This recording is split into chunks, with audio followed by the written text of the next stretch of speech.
창세기 6장은 노아 이야기가 본격적으로 시작되는 장입니다. 우리에게 굉장히 익숙한 이야기이기도 한 노아 이야기는 5장 마지막에 이제 노아의 족보로 끝이 나고 6장에서 그 본격적인 이야기가 시작됩니다. 노아 이야기가 시작되는 당시 상황, 그러니까 노아가 처한 상황은 그렇게 좋지만은 않은 상황에 있는 것 같습니다. 창세기 6장 초반을 보면 오늘 읽지는 않았는데요. 당시 살아가는 사람들의 모습, 그러니까 노아와 동시대를 살아가고 있는 사람들의 모습을 하나님이 평가하는 것을 보여줍니다. 그리고 그들의 모습은 마치 처음 죄를 짓고 있던 아담과 하와의 모습을 아직도 반복하고 있다는 것을 보여주고 있습니다. 2절을 제가 봉독해 드리겠습니다. 하나님의 아들들이 사람의 딸들의 아름다움을 보고 자기들이 좋아하는 모든 여자를 아내로 삼는지라. 여기서 하나님의 아들들이라는 표현은 여러 가지 해석이 있습니다. 하지만 전통적으로 한국 교회 안에서는 하나님의 아들들의 자손, 그러니까 하나님의 백성이 되어야 할 아담의 자손인 셋의 후손으로 보는 것을 전통적인 시각으로 봅니다. 그러니까 하나님을 섬겨야 할 셋의 후손들이 하나님을 믿고 따르고 하나님을 섬겨야 함에도 불구하고 세상의 여인들의 아름다움을 보며 그들을 아내로 맞이하고 있다. 즉 하나님의 백성을 하나님을 믿지 않는 여인들을 아내로 맞이하여 살아가고 있다는 것을 보여주고 있습니다. 그런데 이 본문이 마치 우리에게는 굉장히 익숙함으로 다가옵니다. 하나님의 아들들, 그들이 사람의 딸들을 아내로 맞이하는데 그들이 어떻게 그들을 아내로 맞이하냐? 왜 그들을 아내로 맞이하냐면 그녀들의 아름다움을 보고 그 모든 이들을 아내로 맞이한다고 합니다. 하와가 죄를 짓는 순간을 떠올려 보시기 바랍니다. 뱀이 하와를 유혹하는 장면입니다. 정녕 하나님이 모든 나무의 열매를 먹지 말라고 하시더냐? 아니, 동산 중앙의 열매는 먹지도 만지지도 말라고 하셨어. 우리가 죽을까 하셨다라고 대답을 합니다. 그러자 뱀이 다시 말합니다. 그것을 먹는 날에는 너희 눈이 밝아져 하나님과 같이 되어 선악을 알 줄 하나님이 아심이라 라고 말을 합니다. 그러자 그때 이제 하와가 어떻게 변하냐면 하와가 보니 그 열매가 먹음직도 하고 보암직도 하고 탐스럽기도 하여 열매를 따먹고 라고 말을 합니다. 하와가 어떻게 했냐면 그 열매를 보았습니다. 이제 다른 시각으로 그 열매를 보기 시작한 겁니다. 그러자 그 열매가 너무 보암직도 하고 먹음직도 하고 탐스럽기도 하여 따먹게 되는 것입니다. 노아의 시대의 사람들은 어떠한가요? 사람의 딸들의 아름다움을 보고 모든 여자를 아내로 삼는지라. 보고 좋아 보이니까 그것이 하나님과는 관계없이 내 눈에 좋아 보이니 그것을 택하여 버리는 것입니다. 그것을 취하는 것입니다. 그것이 아담과 하와에 이어 지금 노아의 시대까지 계속해서 이어져 오고 있다는 것입니다. 그럼 우리의 삶은 어떠한가요? 우리는 눈에 보이는 것을 쫓으며 살아가고 있지는 않습니까? 우리 눈에 보이는 대로, 우리 눈에 즐거운 대로, 우리 눈에 행복한 대로 그 삶을 쫓으며 살아가고 있지는 않습니까? 아담과 하와도 노아 시대 사람들도 그리고 결국 우리도 하나님의 뜻과는 상관없이 우리 눈에 좋아 보이는 대로 자신의 길을 정하고 그 길대로 살아가고 있는 모습이라는 것입니다. 자신이 스스로 나의 길을 정하고 그 길을 살아가는 것입니다. 이어서 3절을 보겠습니다. 3절에 여호와께서 이르시되 나의 영이 영원히 사람과 함께하지 아니하리니 이는 그들이 육신이 됨이라. 그러나 그들의 날은 120년이 되리라 하시니라. 하나님이 보시니까 그들이, 그러니까 자기의 보기 좋은 대로 살아가고 있는 그 노아 시대의 수많은 사람들이 다시는 하나님과 함께할 마음이 없어 보이는 것입니다. 이들이 나와 함께하지 아니할 것을 내가 안다라고 하나님은 오늘 말씀하고 있는 것입니다. 이들이 하나님께로 돌아올 일이 없어 보이는 것입니다. 왜 그럴까요? 그들이 무엇을 택했습니까? 하나님이 아닌 육신을 택하는 삶을 살아가고 있다는 것입니다. 자신의 눈에 좋은 대로 취하며 살아가고 있는 이들의 모습이 하나님을 택한 것이 아니라 육신을 택한 것과 같다라고 오늘 하나님을 말씀하고 있다는 것입니다. 하나님의 영이 아닌 육신을 택하여 자신들이 원하는 대로, 자신의 욕심대로, 자신들이 갖고자 하는 것은 갖고 하나님은 버리는 삶을 살아가고 있는 그들의 모습인 것입니다. 자신이 주인된 삶을 살아가고 있는 모습입니다. 그러나 하나님은 그렇게 각자 자기 생각대로, 자기 뜻대로, 자기의 선택대로 살아가는, 자기 욕심대로 살아가는 사람들에게도 기회를 허락하십니다. 그러나 그들의 날은 120년이 되리라. 이 120년이라는 해석도 여러 가지가 있습니다. 여러 가지 해석이 있지만 오늘은 이 120년이 이 앞으로 하나님이 오늘 이 말씀을 하시는 때 내가 앞으로 이 120년 뒤에 홍수로 너희를 심판하겠다라고 하는 해석을 택하여 보겠습니다. 그들이 지금 노아 시대의 사람들이 육신을 택하는 삶, 사람들의 아내를 택하는 삶을 지금 살아가고 있지만 내가 이제 너희들에게 120년의 기회를 주겠다라는 것입니다. 120년을 기다릴 테니 다시 돌아오라는 하나님이 기회를 주시는 것입니다. 하나님의 심판은 언제나 이런 모양으로 진행이 됩니다. 하나님이 보시기에 이미 노아 시대 사람들은 악이 가득한 삶을 살아가고 있었습니다. 더 없이 악한 삶을 살아가고 있었습니다. 하나님이 보시기에 그들은 이미 육신을 택하였고 죄를 택하였고 하나님께 돌아올 가능성도 보이지 않는 사람들이었습니다. 그런데도 하나님은 그들에게 내가 너희들을 기다리겠다라고 오늘 말씀하고 있다는 것입니다. 하나님을 버리고 자신이 주인된 삶을 살아가는 그들을 하나님은 기다리겠다라고 말씀하고 있습니다. 우린 가끔 하나님을 굉장히 냉혹한 존재로 볼 때가 있습니다. 살아가다 보면 우리는 우리 자신의 기준에 합당하지 않은 모습을 할 때가 있습니다. 선한 행위를 하지 않는 것입니다. 의로운 행위를 하지 않는 것입니다. 의로운 행위를 해야 할 때 외면을 해야 하는 순간도 있습니다. 그리고 때로는 악한 행동을 하기도 합니다. 내가 스스로 생각했을 때 이런 행동은 악한 행동이야 하는 행동을 하면서 살아가기도 합니다. 그리고 그런 행동을 하며 살아갈 때 우리는 이렇게 생각할 때가 있습니다.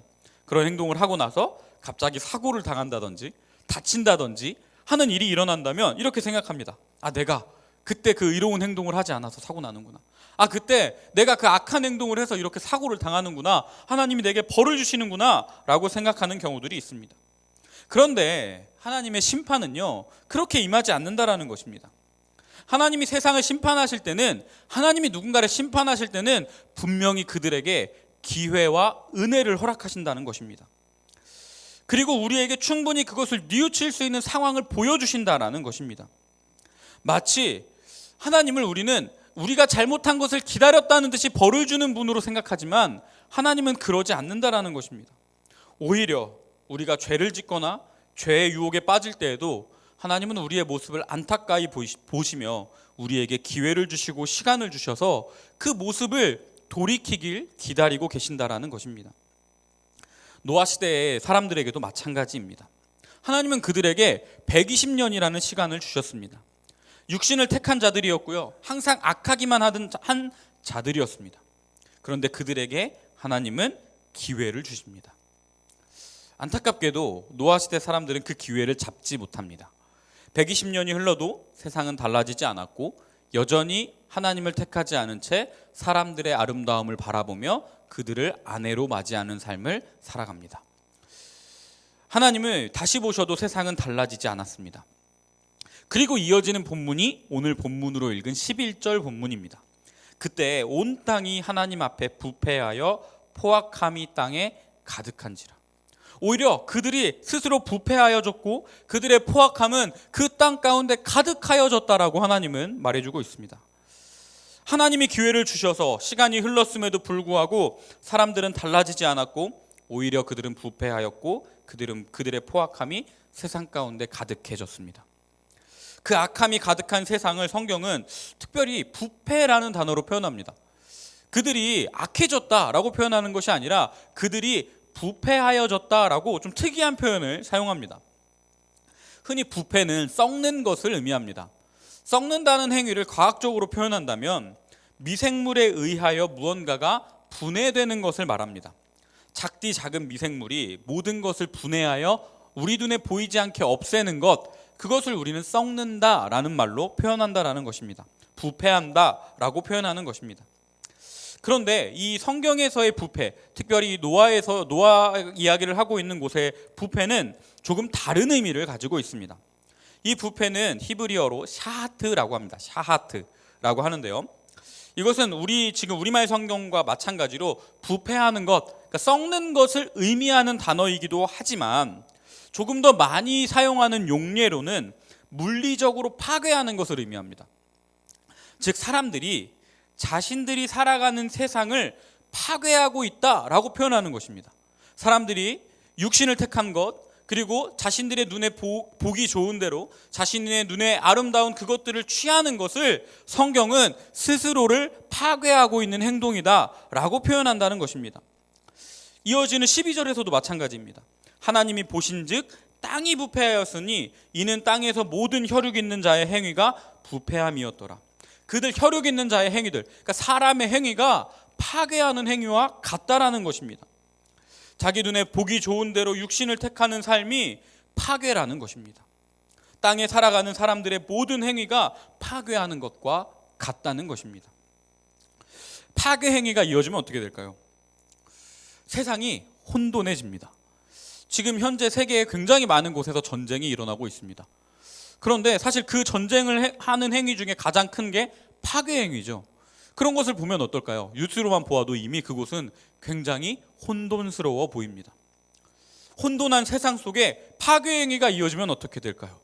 아무것도 없는 세상이 됩니다. 우리는 그것을 공허라고 표현합니다. 텅 비어지는 것입니다. 세상이 혼돈하고 공허하고 흑암이 가득해지는 것입니다. 어떤 세상일까요? 창조 이전의 세계로 돌아가는 것입니다. 세상이 혼돈하고 공허하고 흑암이 가득했을 때 하나님은 그 땅 가운데, 그 세상 가운데 개입하셔서 질서로 세상을 창조하셨고 있어야 할 것들을 있어야 할 자리로 돌려놓으셨는데 사람들의 행위는 그것들을 다시 이전으로 회귀하는 것입니다. 파괴하는 것입니다. 질서를 파괴하고 사람들을 파괴하고 스스로를 파괴하고 있다고 성경은 표현하는 것입니다. 다시 무질서로 혼돈으로 공허로 되돌아가는 것입니다. 하나님을 택하지 않는 삶, 육신을 택한 삶, 하나님을 바라보지 않는 삶이 바로 이것과 같다라는 것입니다. 그들의 행위가 하나님 없는 그곳에서 파괴로 이어지고 다시 창조 이전에 혼돈으로 공허로 흑암으로 되돌아가고 있다라는 것입니다. 하나님 없는 사람은 무질서하며 혼돈하고 파괴적입니다. 그래서 하나님은 그들의 모습을 보시며 그들의 파괴적 행위를, 그들이 세상을 파괴하고 스스로를 파괴하고 있는 그 행위를 일거에 정리하고자 하십니다. 내가 그들을 땅과 함께 멸하리라. 그래서 또 특별하게도 여기서 멸하리라라는 단어가 앞서 부패한 단어와 같은 단어인 샤하트를 사용합니다. 하나님은 사람의 파괴적 행위를 보시고 그들의 무질서함과 다시 혼돈으로 돌아가는 그들의 모습을 보며 하나님과 전혀 상관없는 삶을 살아가는 그들의 행위를 보시며 인간들이 스스로 파괴하고 있는 그 세상을, 인간들이 스스로 파괴하고 있는 인간 스스로를 이제 하나님이 내가 멸절하겠다라고 말하고 계십니다. 결정하셨습니다.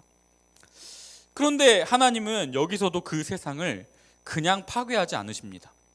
세상 수많은 사람 중에 하나님의 은혜를 입은 자, 그리고 그 은혜 안에 의롭고 완전한 자라는 말을 듣는 노아를 부르십니다.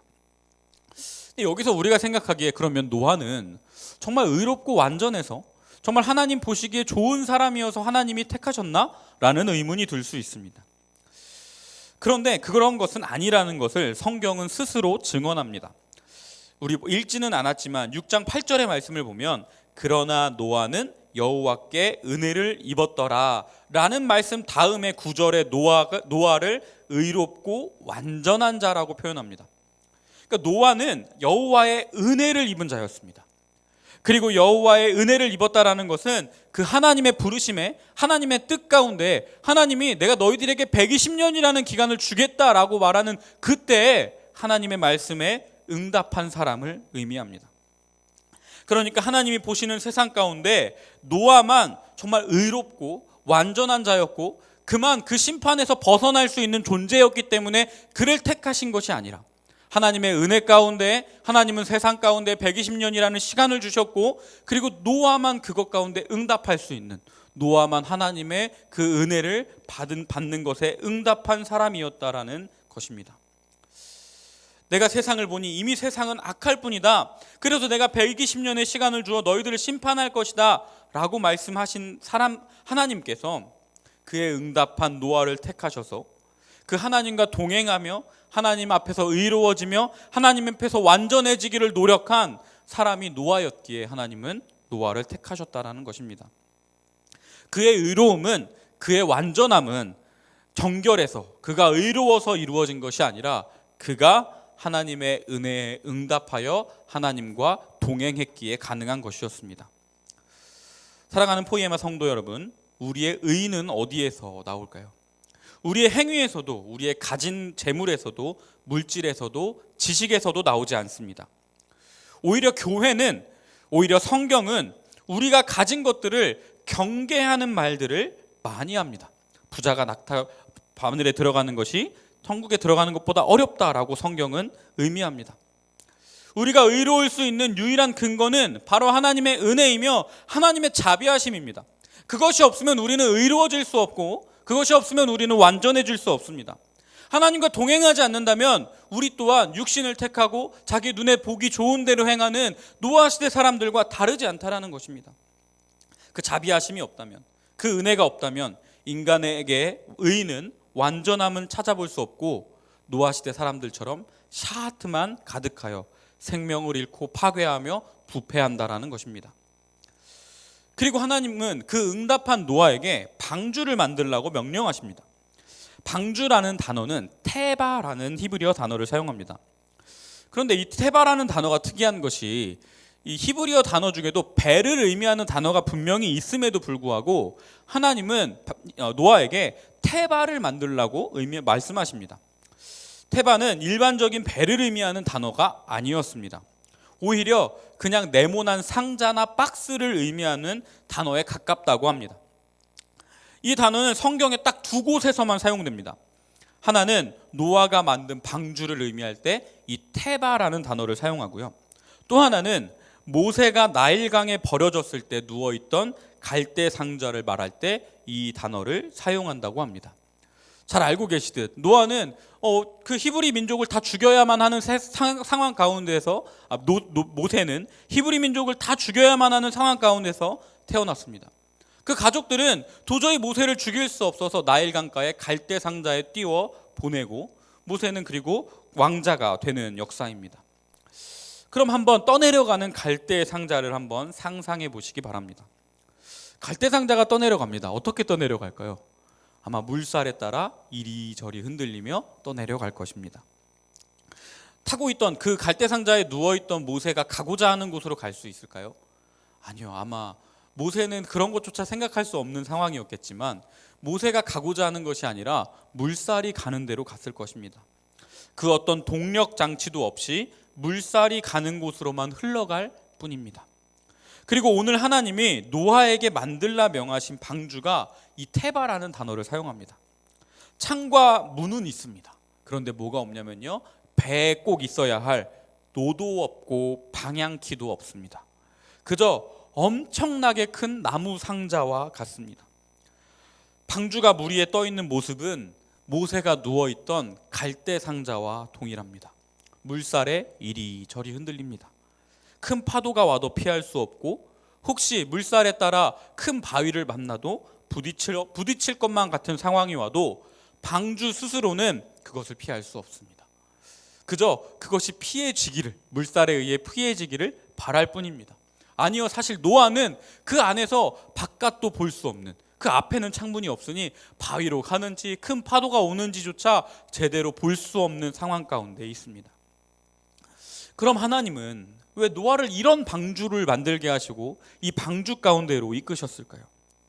스스로 아무것도 하지 않아도, 스스로 무언가를 하지 않아도 파도가 피해지고 바위가 비껴지며 살아갈 수 있다라는 모습을 하나님은 노아에게 보여주신 것입니다.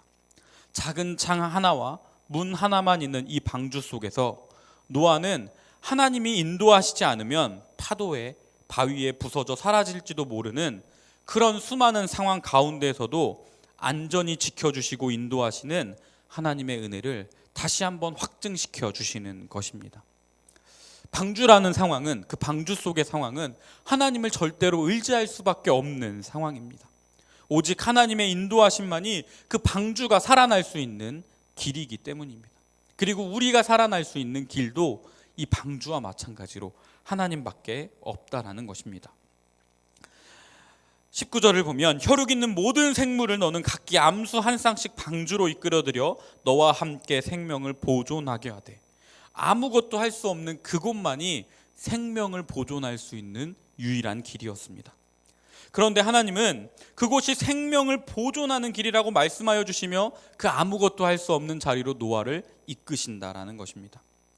우리는 삶을 살아가면서 우리가 무엇을 해야만, 내가 무언가를 노력해야만, 내가 무언가를 이루어야만, 내 지식이 높아야만, 내가 부자가 되어야만 잘 살 수 있다고 믿습니다. 내 인생은 내가 주도해야 한다고 믿습니다. 내가 주도하고 내 뜻대로 살아야만 잘 사는 것이라 생각하며 살아갈 때가 있습니다. 그런데 하나님은 그것이 아니라 하나님의 은혜를 힘입고 그 은혜 앞에 응답한 노아의 삶이야말로 생명을 보존하는 길이다라고 말씀하여 주고 있습니다. 우리의 삶은 우리가 무엇을 해야 결정되는 것이 아니라, 나의 노력과 나의 힘으로 결정되는 것이 아니라 하나님의 은혜와 그 은혜에 응답하는 것, 그 은혜 가운데로 나아가는 것, 그리고 하나님 보시기에 그 은혜 가운데 완전한 자, 의로운 자, 하나님과 동행하는 자가 될 때 우리의 생명이, 우리의 삶이 보존된다라는 것입니다. 여기서는 하나님의 일하는 방식이 나옵니다. 하나님은 노아가 없이도 세상을 심판하실 수 있었습니다.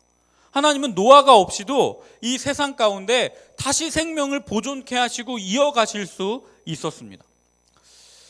그런데 그 악한 세상 속에서도 하나님의 은혜에 응답한 그 노아를 그냥 두시지 않습니다.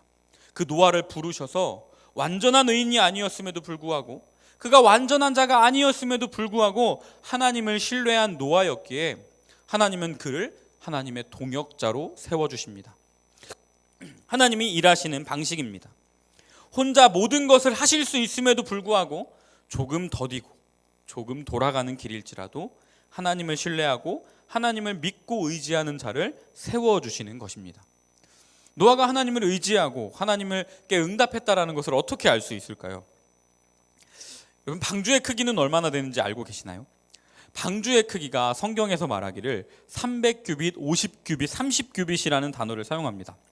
이 1규빗이라는 단어는 성인 남자의 요 팔 정도의 길이라고 합니다. 요 팔꿈치에서부터 손끝의 길이 정도가 1규빗이라고 합니다. 대략 성인 남성 평균을 보면 45cm 정도가 된다고 합니다. 그러니까 이 방주의 길이가 이 환산을 해보면 135m가 된다고 합니다. 너비는 23m고요. 높이는 15m에 달합니다. 여러분, 근데 그것을 그 135m의 나무 상자를 혼자 만드는 겁니다. 어디서 만드냐면 산 꼭대기에서 만드는 겁니다. 심지어 그냥 그 나무 상자를 통으로 만드는 것도 아니고요. 상중하 3층으로 만들어야 되고요. 중간중간 방을 만들어서 동물들이 들어왔을 때 살아갈 수 있는 준비를 해줘야 됩니다. 그리고 음식과 곡식을 그 방주 안에 채워야 합니다. 그런데 그것이 얼마나 막막한 일이냐면, 여기까지만 들어도 사실 굉장히 막막한 일인데요, 그것을 노아 혼자서 산 꼭대기에서 하는데, 중요한 것은 노아는 비가 언제 올지 모른다는 것입니다. 하나님이 내가 너희들을, 이 세상을 물로써 비로써 심판할 거야. 그러니까 노아, 너는 내가 살려줄 테니까 저 산에 가서 방주를 만들어 라고 하는데 비가 언제 올지 몰라요. 하루하루 나무를 베고 하루하루 배를 만들어가고 있는 그 가운데에서도, 방주를 만들어가는 가운데에서도 노아는 비가 언제 올지 모릅니다. 하늘을 보면 맑은 하늘만 계속됩니다. 이게 얼마나 막막한 일일까요? 비가 언제 올지라도 알면 조금은 힘이 났을지 모릅니다. 비가 내년에 오니까 내가 올해 안에는 이 방주를 꼭 완성시켜야 돼 라는 마음으로 방주를 짓는다면 조금은 덜 막막했을지 모릅니다. 그런데 하나님은 노아에게 비가 언제부터 언제까지 올 것이란 말을 해주지 않는다라는 것입니다. 언제 올지 모르는 비를 기다리며 묵묵히 만들어야 했던 노아였습니다. 여러분, 언제 올지 모를 사람을 기다리는 게 얼마나 막막하고 힘든 일일까요? 우리는 누구와 약속을 하면 1분만 늦어도 전화해서 언제 오시나요? 언제 오시나요? 내일 오시나요? 몇 분 뒤에 오시나요? 이런 걸 묻기 마련인데, 노아는 언제 올지 모를 비를 만들며 묵묵히 그 큰 방주를 만들어야 했다라는 것입니다. 그냥 비를 내리신다 말씀하신 하나님의 말씀에 순종하여 아무것도 알지 못한 채 만들어진 방주였습니다. 노아가 방주를 만들며 들어간 시간 속에서 시간이 얼마나 길고 힘들었을까요? 세상 사람들은 아마 그를 미쳤다라고 표현했을지도 모릅니다. 그런데 그렇게 끝이 나나요? 아니요, 그렇게 끝나지 않습니다. 방주 속에 들어간 모습은 어떨까요? 노아가 방주를 만들며 그 오랜 시간을 버텨서 결국 방주를 만들었는데 비가 내리기 시작했을 때 얼마나 기뻤을까요? 하나님이 나를 살려주시는구나. 그런데 방주 속에 들어간 노아는 어떻죠? 비가 언제 그칠지 모릅니다. 방주를 만드는 노아는 언제 올지 모를 비를 기다리며 묵묵히 방주를 만들어야 했고, 방주 속에 들어간 노아는 언제 그칠지 모르는 비를 바라보며, 하늘을 바라보며 비가 그치길 기다려야 했다라는 것입니다. 그리고 그 방주 속에서는 어떻죠? 빛도 없었을 것입니다. 그런데 파도가 치고 비가 오는 그 소리를 들으며 묵묵히 견뎌야 했던 노아였습니다. 그리고 그렇게 순종할 수 있었던 노아였기에 하나님은 노아를 택하셨고 은혜를 주시며 하나님의 동역자로 세워주신다라는 것입니다. 2026년을 청년 공동체 예배로 포에마 예수교회에서 시작하고 있습니다. 포에마 예수교회 청년 여러분, 그리고 성도 여러분, 하나님의 은혜를 구하시길 바랍니다. 그 하나님의 은혜에 응답하시길 소망합니다. 그 하나님의 은혜에 순종하고 그 하나님의 계획에 응답하는 우리가 되기를 소망합니다. 오늘 설교 제목이 뭔지 아시나요? 아까 말씀드린 것과 같이 내비게이션 버리기입니다. 요즘은 여행 갈 때, 길을 찾을 때 핸드폰으로, 태블릿으로 내비게이션을 검색하고 길을 찾아가는 게 일상이 되었습니다. 내비게이션이 없으면 아는 길이어도 괜히 내가 손해보면서 가는 것 같습니다. 다른 길이 조금은 더 빠르지 않았을까라는 생각을 하는 시대 가운데에 있습니다. 그런데 그 내비게이션의 목적지는 누가 입력할까요? 내가 입력하는 것이죠. 내가 가고자 하는 곳으로 가는 곳이죠. 그런데 2026년 우리들의 삶은 하나님께 던져보면 어떨까요? 하나님께 맡겨보면 어떨까요? 하나님, 내가 어디로 갈까요? 하나님, 내가 어떻게 살아야 합니까? 하나님, 내가 어디로 가서 어떠한 삶을 살아야 합니까? 라고 하나님께 물으며 살아가는 2026년이 되보면 어떨까요? 우리가 찾고자 하는, 우리가 원하는 목적지를 과감히 버리고 하나님의 목적지로 살아가는 저와 여러분 되기를 소망합니다. 그리고 하나님의 뜻에, 하나님의 부르심에 응답하여 그 은혜에 순종하는 저와 여러분 되기를 소망합니다.